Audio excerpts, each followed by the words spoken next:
Ого, да, толстый. Да, и очень черный.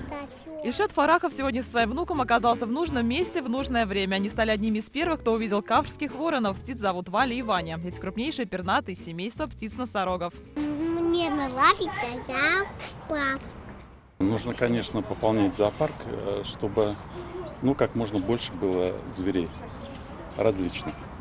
Потому что дети, они смотрят, им нравится, они познают этот мир. Вообще дети любят животных. Вот для детей это вообще особенно очень важно.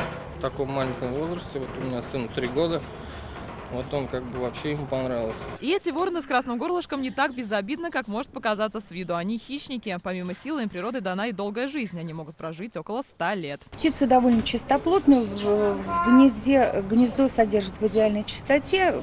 Ежедневно самочка вылетает прихорашиваться и приводить себя в порядок. Сейчас зоопарки привыкают к новому дому и журавли, внесенные в Красную книгу. Золотистую корону из перьев называют венценосными. Они могут подняться в высоту до 10 километров. Они огромные. Чаще всего меньше видел.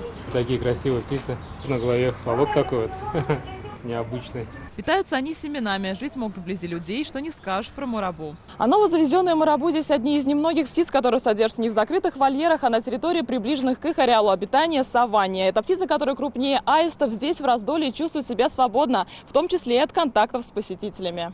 Марабу относится к семейству аистовых. Отличительная особенность этих птиц – это то, что они не вытягивают шею, как аисты, а наоборот втягивают в плечи. Увидеть новых жителей зообатсада может каждый. Сейчас в планах доставить сюда зебру, слона и жирафа. Юлия Муратова, Вадим Ларионов, ТНВ, Казань. Наша рука помощи вашему бизнесу. Антикризисные предложения. Телефон 843 5 705 100. Көтелмәгән кунак көттүреп кенә интернет челтәрләренә дә килеп җитте. Хәзер бу фильмның барлык серияларын ТНВ.ру сайтында карап була.